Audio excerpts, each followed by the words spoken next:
नमस्कार मित्रों, eleven classes के यूट्यूब प्लेटफॉर्म पे आपका बहुत बहुत स्वागत है। मेरा नाम विवेक कुमार पांडे है। हम लोग भारतीय राज्य व्यवस्था विषय को प्रारंभ कर चुके हैं। भारतीय राज्य व्यवस्था के इस सेगमेंट में हम लोग आज मूल अधिकारों के बारे में बात करेंगे। चूंकि मूल अधिकारों की कक्षा लंबी हो जाती है, इसलिए इसको 2 या 3 पार्ट में हम लोग पढ़ेंगे। मूल अधिकार, फंडामेंटल राइट की बात करेंगे। यह हमारे संविधान के भाग 3 में अनुच्छेद 12 से 35 तक इसका जिक्र किया गया है। भाग 12 आर्टिकल 12 से 35 तक मूल अधिकारों की बात की गई है। अब आइए जानते हैं मूल अधिकारों के बारे में। संविधान में वर्णित मूल अधिकारों पर अमेरिकी संविधान का प्रभाव दिखता है। हमारे संविधान में जो मूल अधिकार है उस पर अमेरिकी संविधान का पूछता है कि जो भारत के मूल अधिकार है, हमारे संविधान में जो वर्णित मूल अधिकार है उस पर किसका असर दिखता है, तो अमेरिकी संविधान का असर दिखता है।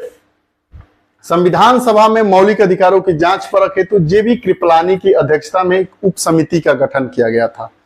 अब मौलिक अधिकारों की जांच परख के लिए किसकी अध्यक्षता में एक समिति का गठन किया गया था, तो जेबी कृपलानी की अध्यक्षता में एक उप समिति का गठन किया गया था। और भारतीय संविधान में वर्णित मौलिक अधिकारों पर अनेक प्रतिबंध इसलिए है क्योंकि इन्हें सापेक्ष अधिकार कहा जाता है। मौलिक अधिकार मतलब नागरिकों का क्या अधिकार है, व्यक्तियों का क्या अधिकार है, तो अधिकार मतलब इसके खिलाफ हम कोर्ट में जा सकते हैं। अर्थात ये जो हमारे मौलिक अधिकार है वो राज्य के खिलाफ वहां के नागरिकों को मिले हैं। इसीलिए ये बात कह रहा है कि इन्हें सापेक्ष अधिकार भी कहा जाता है। वही अमेरिकी संविधान में वर्णित मूल अधिकारों पर कोई प्रतिबंध नहीं है, इसलिए निरपेक्ष अधिकार भी कहा जाता है। अमेरिकी संविधान में जो मौलिक अधिकार है, यहीं से स्टेटमेंट वाला प्रश्न पूछता है। 2 स्टेटमेंट देगा कि भारतीय संविधान में वर्णित मौलिक अधिकार सापेक्ष अधिकार है या निरपेक्ष अधिकार, या दे देगा कि भारतीय संविधान में वर्णित जो मौलिक अधिकार है वो सापेक्ष अधिकार कहा जाता है। दूसरा स्टेटमेंट देगा कि जो अमेरिकी संविधान में वर्णित मौलिक अधिकार है, फंडामेंटल राइट है, जो हमारे वो निरपेक्ष अधिकार है, या उलट के दे देगा सापेक्ष के जगह पर निरपेक्ष। उसको सही गलत या टिक लगाना होता है, दोनों सही है या एक सही है या इनमें से कोई नहीं है, इस प्रकार। तो 4-5 चीजें हैं इसमें। फंडामेंटल राइट में हमारे जो संविधान में अर्थात भारतीय संविधान में जो वर्णित मौलिक अधिकार हैं वो कहां से लिए गए हैं, लिए नहीं गए हैं। अमेरिकी संविधान का यहाँ पे प्रावधान दिखता है, प्रभाव दिखता है। और संविधान सभा में मौलिक अधिकारों की जांच परख हेतु जेबी कृपलानी की अध्यक्षता में एक उप समिति का गठन हुआ था। और जो हमारा मौलिक अधिकार है वो सापेक्ष अधिकार कहते हैं, और वही अमेरिका का जो मौलिक अधिकार है उसे निरपेक्ष अधिकार कहते हैं। आगे मौलिक अधिकार तथा कानूनी अधिकार में क्या अंतर है, इसको देखते हैं। कई बार यह पूछ देता है कि मौलिक अधिकार और कानूनी अधिकारों में क्या अंतर है।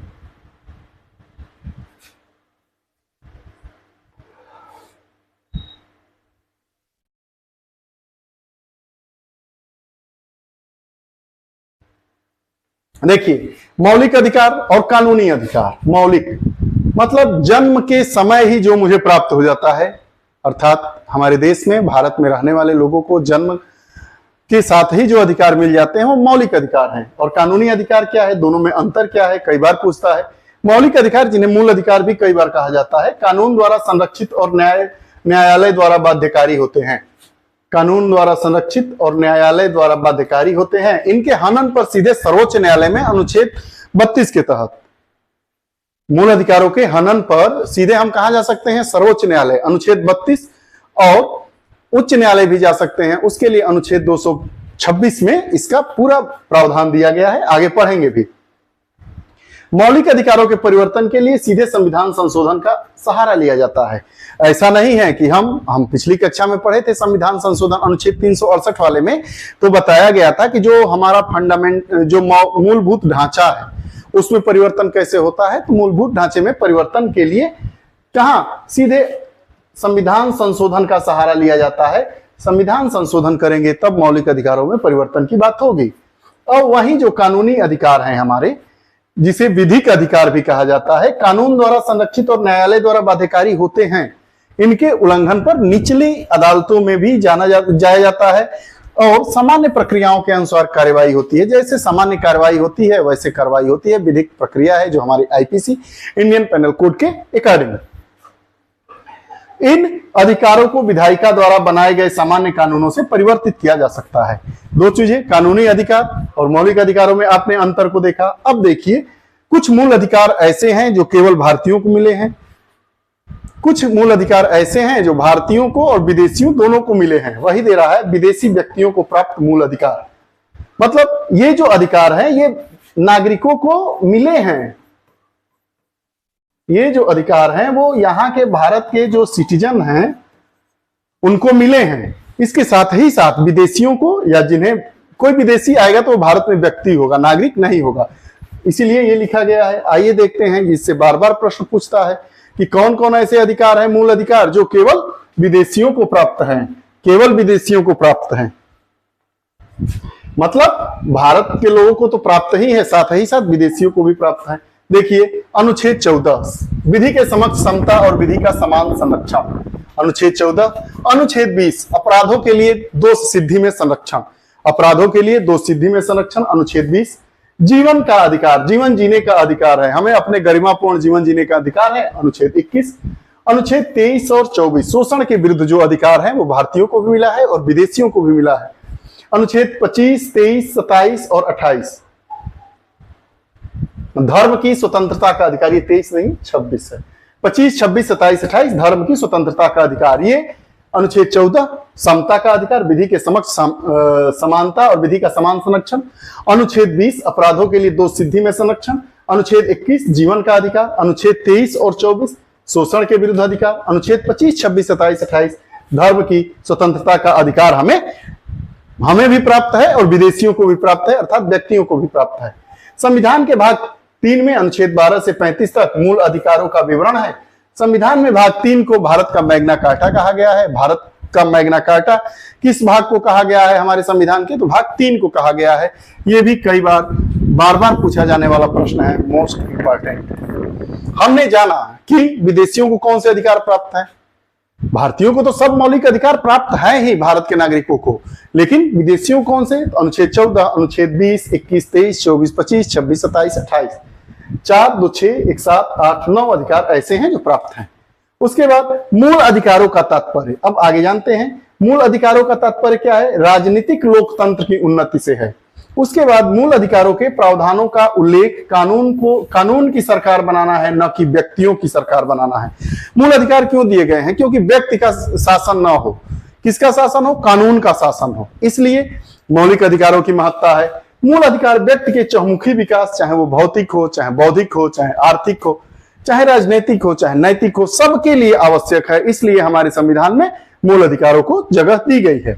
अब जब हमारे संविधान में मूल अधिकारों को लिया गया तो उस समय 7 मौलिक अधिकार थे, लेकिन आगे आते आते 44वें संविधान संशोधन 1978 के द्वारा संपत्ति के अधिकार को मूल अधिकारों की सूची से हटा के अनुच्छेद 300 क में इसे एक विधिक अधिकार के रूप में मान्यता दे दी गई। आज की हम इस कक्षा में पढ़ेंगे समता का अधिकार, आर्टिकल 14 से 18 तक। आइए देखते हैं।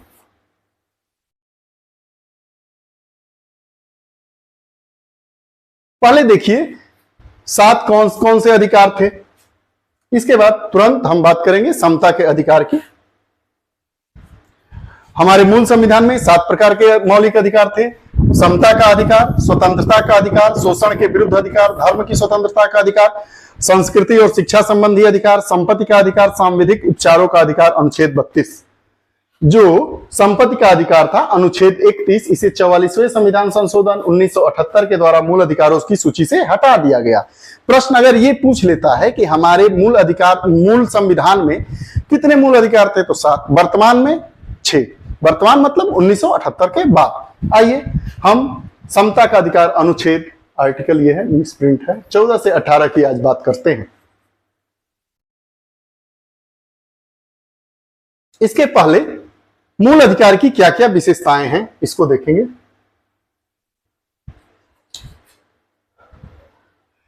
ये कक्षा इस तरीके से बनाई गई है ना कि कोई भी एंगल छूटेगा नहीं।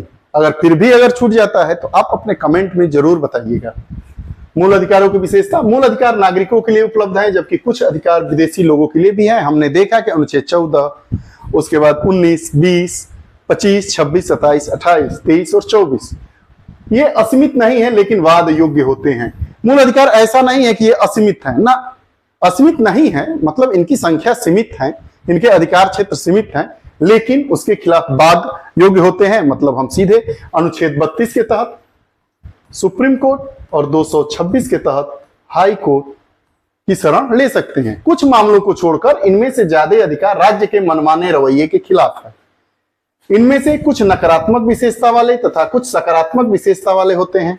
ये न्यायोचित हैं, ये शक्ति को अदालत जाने की अनुमति देते हैं। इन्हें उच्चतम न्यायालय द्वारा गारंटी व सुरक्षा प्रदान की जाती है। ये अस्थायी नहीं है। संसद इसमें कटौती कर सकती है, लेकिन संशोधन अधिनियम के तहत, न कि साधारण विधेयक के द्वारा। हम पढ़ेंगे संविधान संशोधन वाली अपनी कक्षा में कि कैसे कैसे कितने प्रकार का संशोधन होता है। तो वही कह रहा है कि विशेष संशोधन होगा। जो संविधान में संशोधन होता है वो विशेष संशोधन की श्रेणी में आता है। उसके तहत इसमें मौलिक अधिकारों को बढ़ाया जा सकता है, कम नहीं किया जा सकता है। राष्ट्रीय आपातकाल के दौरान अनुच्छेद 20 व 21 को छोड़कर, अर्थात जीवन जीने का अधिकार एवं प्राण एवं दैहिक स्वतंत्रता के अलावा सभी अधिकारों को निलंबित किया जा सकता है। आर्टिकल 31 क द्वारा इनकी कार्यान्वयन की सीमाएं हैं। ये प्रश्न बार बार पूछता है। सशस्त्र बलों, अर्धसैनिक बलों, पुलिस बलों, गुप्तचर संस्थाओं और ऐसी ही सेवाओं से संबंधित सेवाओं के क्रियान्वयन पर संसद प्रतिबंध आरोपित कर सकती है। अनुच्छेद 33। जितनी लाइनें हैं मौलिक अधिकार में उतनी ही महत्वपूर्ण है सब लाइनें।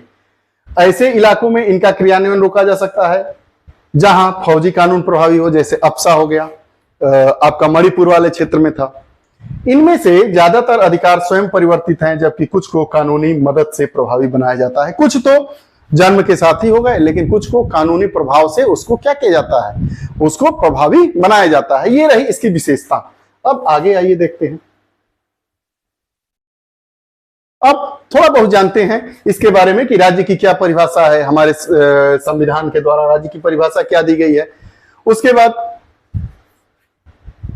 आगे ऐसे ही पढ़ते चलेंगे। राज्य की परिभाषा, डेफिनेशन ऑफ स्टेट। मूल अधिकारों से संबंधित विभिन्न उपबंधों में राज्य शब्द का प्रयोग किया गया है। राज्य शब्द का प्रयोग किया गया है, राष्ट्र शब्द का प्रयोग नहीं किया गया है। हम आगे वाली कक्षाओं में जानेंगे कि राष्ट्र और राज्य में क्या विभेद होता है। इस तरह इसे अनुच्छेद 12 के भाग 3 के उद्देश्य के तहत परिभाषित किया गया है, जिसके अनुसार राज्य में निम्नलिखित अवयव शामिल हैं। कार्यकारी व विधायी अंगों को संघीय सरकार में क्रियान्वित करने वाली सरकार और भारत की संसद। इसका मतलब समझ रहे हैं? कार्यकारी व विधायी अंगों को संघीय सरकार में क्रियान्वित करने वाली सरकार और भारत की संसद। लोकसभा, राज्यसभा, प्रेसिडेंट। राज्य सरकार के विधायी अंगों को प्रभावी करने वाली सरकार और राज्य विधानमंडल। आपका हो गया विधान परिषद जहां पे है, नहीं तो विधानसभा, राज्यपाल। सभी स्थानीय निकाय अर्थात नगर पालिका, पंचायत, जिला बोर्ड, सुधार, न्यास आदि जितनी चीजें हैं सब राज्य के अंतर्गत परिभाषित हुई। अन्य सभी निकाय अर्थात वैधानिक या गैर संवैधानिक प्राधिकरण जैसे LIC, ONGC, सेल, गेल, रेल, ये सब चीजें क्या है, हमारे राज्य की सीमा के अंतर्गत आती है। इसको हमारे संविधान के अनुच्छेद 12 के तहत इसको क्या किया गया है, प्रावधानित किया गया है। आगे मूल अधिकारों से असंगत विधियां। मूल अधिकारों से कौन सी असंगत विधियां हैं? मूल अधिकारों का हनन होने पर व्यक्ति अनुच्छेद 32 के तहत सुप्रीम कोर्ट और अनुच्छेद 226 के तहत हाई कोर्ट जा सकता है। ये रही बात इतनी। और आगे आइए देखते हैं। अब करते हैं बात समानता के अधिकार की। अनुच्छेद 14 से 18 5 प्रकार के अधिकार हैं इसके तहत। उन 5 प्रकार के अधिकारों को हम देखेंगे। विधि के समक्ष समता और विधियों का समान संरक्षण, मतलब एक ही अपराध के लिए एक ही दंड दिया जाएगा। इसका सीधा सीधा मतलब क्या है कि अगर कोई व्यक्ति एक ही प्रकार का अपराध कर रहा है, कई व्यक्ति एक ही प्रकार के अपराध कर रहे हैं, तो सभी का जो दंड होगा वो क्या होगा, एक समान होगा, एक जैसा होगा। इसी को हम कहते हैं विधि के समक्ष समता और विधियों का समान संरक्षण। ब्रिटिश और अमेरिका में है ऐसा। अनुच्छेद 14 हमारा कहता है कि राज्य, भारत क्षेत्र के राज्य क्षेत्र में किसी व्यक्ति को विधि के समक्ष समता से या विधियों के समान संरक्षण से वंचित नहीं करना, चाहे वो नागरिक हो या विदेशी, सब पर यह अधिकार लागू होता है। जो हमारा अनुच्छेद 14 है वो नागरिकों के लिए भी है, विदेशियों के लिए भी है। उसके बाद विधि का शासन। न्यायवादी एवी डाइसी जो थे उनका मानना था कि विधि के समक्ष समानता का विचार विधि का शासन के सिद्धांत का मूल तत्व है। ये स्टेटमेंट में कई बार आपको पीसीएस का हो गया, चाहे किसी भी स्टेट पीसीएस का आप पेपर देखेंगे तो उसमें कई बार स्टेटमेंट में ये प्रश्न आता है कि किसका यह कथन है कि विधि के समक्ष समता का विचार विधि का शासन के सिद्धांत का मूल तत्व है। मतलब विधि के शासन का मूल तत्व क्या है? वहां का समानता का अधिकार। वो भी समानता किसका? विधि के समान समक्ष। तो ये एबी डाइसी जी थे, इनका है। अब इन्होंने 3 अवधारणाएं प्रस्तुत की। इन्होंने कहा कि इच्छा शक्तियों की अनुपस्थिति, विधि के समक्ष समता का आवश्यक होना है और व्यक्तिगत अधिकारों की प्रमुखता। इन्होंने कहा कि इनके 3 विचार आए और इन्होंने 3 अवधारणाएं प्रस्तुत की। यह कहा कि इच्छा शक्तियों की अनुपस्थिति, ऐसा नहीं है कि जो हमारी इच्छा शक्ति होगी उसकी हरदम उपस्थिति होगी कि हम चलते रहेंगे और किसी को मारते रहेंगे, ऐसा नहीं है। विधि के समक्ष समता आवश्यक है। विधि के समक्ष सबको समान रूप से देखा जाना चाहिए, चाहे वो बृजभूषण सिंह हो, चाहे वो पहलवान हो। व्यक्तिगत अधिकारों की प्रमुखता, व्यक्तिगत अधिकारों की प्रमुखता होनी चाहिए। जीने का अधिकार, बसने का अधिकार, कहीं घूमने जाने का अधिकार, किसी रेस्तरां में बैठ के खाने का अधिकार। केरल में जैसे महिलाओं को रोका जाता था वो सबरीमाला मंदिर में, तो ये इन सब अधिकारों से वंचित करना इस अवधारणा के खिलाफ है। आगे आइए देखते हैं समता के अपवाद। अब समता के अधिकार के कौन कौन से अपवाद हैं इनको देखते हैं। भारत के राष्ट्रपति एवं राज्यपालों की जो निम्न शक्तियां प्राप्त है अनुच्छेद 361 के अंतर्गत, इनको राष्ट्रपति या राज्यपाल अपने कार्यकाल में किए गए किसी कार्य के लिए या किसी निर्णय के प्रति देश के किसी भी न्यायालय में जवाबदेह नहीं होंगे, चाहे वो राष्ट्रपति होंगे चाहे राज्यपाल होंगे। राष्ट्रपति या राज्यपाल के विरुद्ध उसकी पदावधि के दौरान किसी न्यायालय में किसी भी प्रकार की दंडिक कार्रवाई प्रारंभ या चालू नहीं की जा सकती है। अगला है, राष्ट्रपति या राज्यपाल की पदावधि के दौरान उसकी गिरफ्तारी या कारावास के लिए किसी न्यायालय से कोई प्रक्रिया नहीं प्रारंभ की जा सकती है। राष्ट्रपति या राज्यपाल पर उनके कार्यालय के दौरान व्यक्तिगत सामर्थ्य से किए गए किसी कार्य के लिए किसी भी न्यायालय में दीवानी का मुकदमा नहीं चलाया जा सकता है। उन्हें इसकी सूचना देने के 2 माह बाद ही ऐसा किया जा सकता है। अगर दीवानी का मुकदमा चलाना होगा तो सूचना 2 महीने पहले दे दी जानी चाहिए।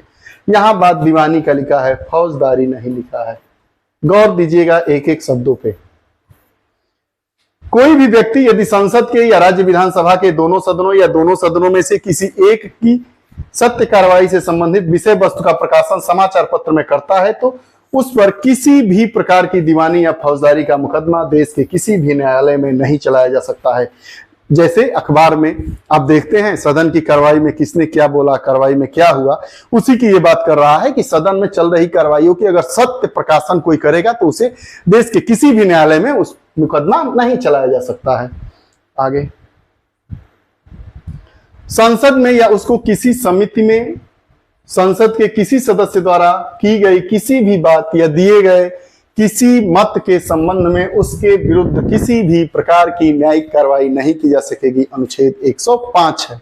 इसका मतलब समझिए, वोटिंग हो रहा है, हमने किसी और को दे दिया, संसद सदस्य होने के नाते दूसरे ने किसी और को दे दिया, तो इस आधार पर कोई कार्रवाई नहीं होगी। क्यों नहीं होगी? क्योंकि वो यह हमारे अनुच्छेद 105 में इस प्रकार की बातें बताई गई है। उसके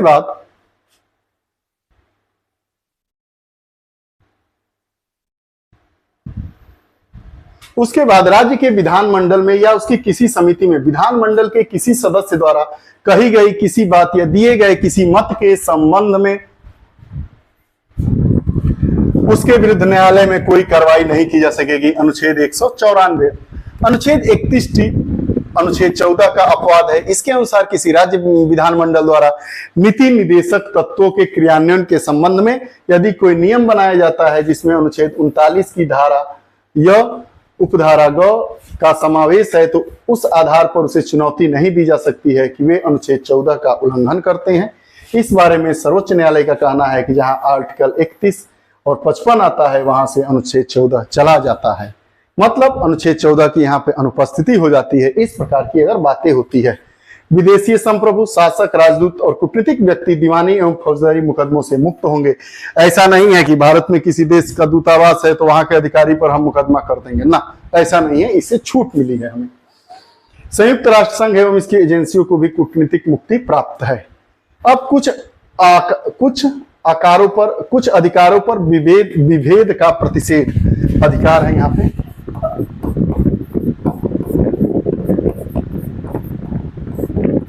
ऐसे कौन कौन से मौलिक अधिकार है जिन पर विभेद का प्रतिषेध है, इसको देखेंगे।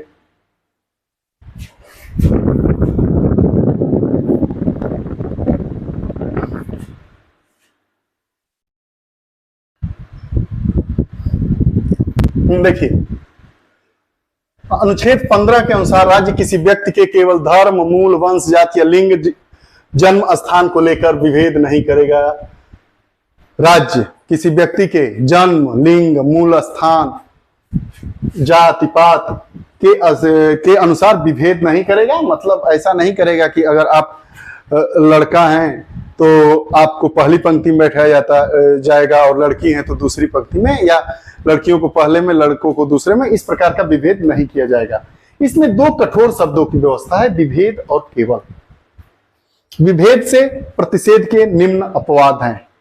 विभेद से प्रतिषेध, विभेद मतलब कोई भेदभाव नहीं, उसके दो अपवाद हैं। राज्य बच्चों एवं महिलाओं के लिए विशेष व्यवस्था कर सकता है, जो बच्चे होंगे और महिलाओं उनके लिए विशेष व्यवस्था की जा सकती है। राज्य सामाजिक और शैक्षणिक रूप से पिछड़े वर्गों, पिछड़ी जाति, जनजाति के लिए विशेष उपबंध कर सकता है। हमारे संविधान में चीजें इतनी बारीकी से दी गई है कि अगर हम संविधान को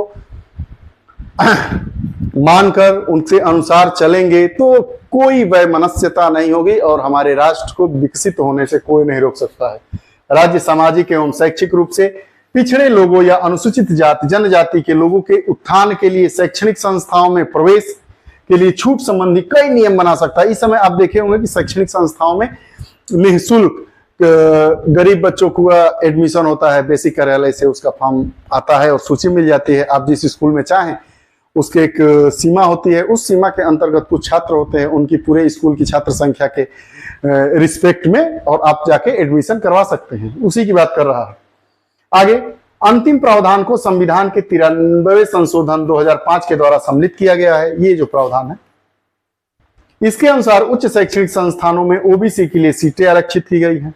संवैधानिक पद धारण करने वाले व्यक्ति जैसे कि राष्ट्रपति, उपराष्ट्रपति, उच्च न्यायालय, उच्चतम न्यायालय के न्यायाधीश, संघ लोक सेवा आयोग के अध्यक्ष एवं सदस्य, राज्य लोक सेवा आयोग के सदस्य, मुख्य निर्वाचन आयुक्त, नियंत्रक एवं महालेखा परीक्षक आदि, ये जब चीजें हैं, इनसे विभेद का प्रतिषेध है। इनके लिए कई आवश्यक नियम बनाए जा सकते हैं जो हमारे मौलिक अधिकारों में समता के अधिकार के हनन का पर्याय नहीं होगा।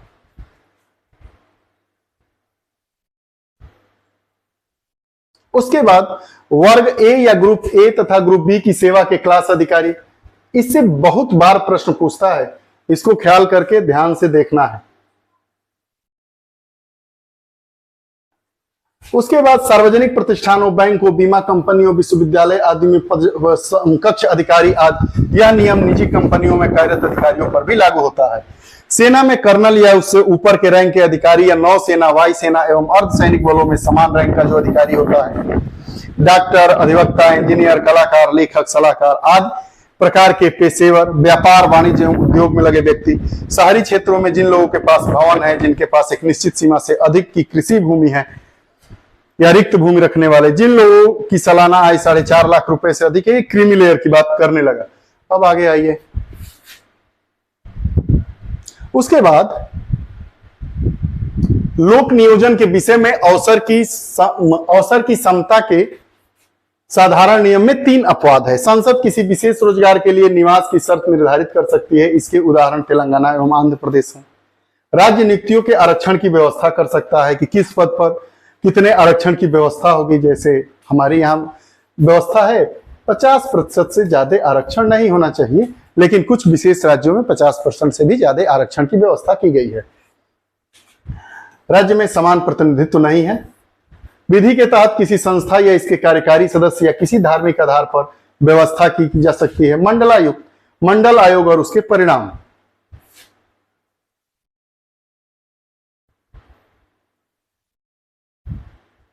आज की कक्षा में हम मंडलायुक्त तक की बात करेंगे।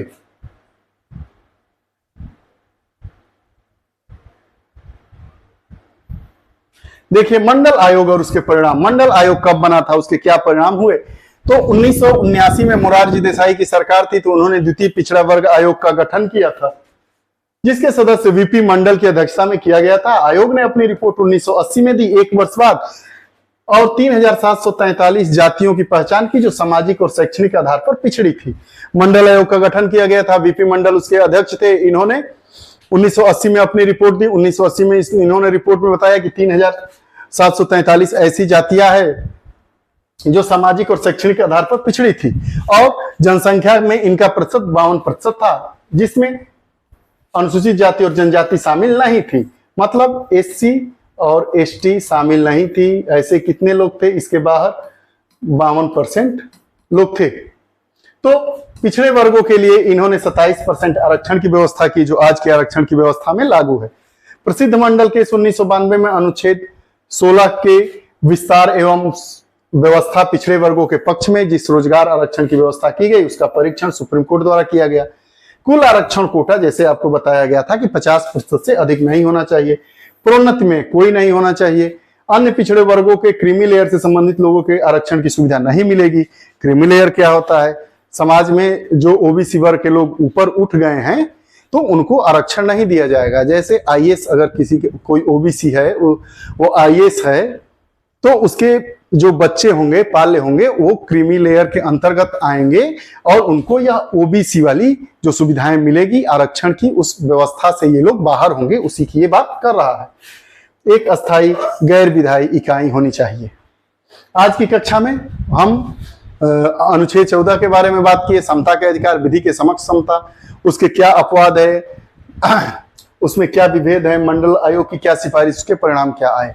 आपको यह कक्षा कैसी लगती है? कृपया अपने कमेंट जरूर दीजिएगा। आप हमारे साथ ऐसे ही बने रहिए। अगर आप हमारे नए पाठक हैं तो कृपया चैनल को सब्सक्राइब करें, अपने मित्रों तक शेयर करें। ऐसे ही आप लोग हमारा साथ सहयोग देते रहिए। फिर उपस्थित होंगे अगली कक्षा में सुबह 7 बजे। नमस्कार।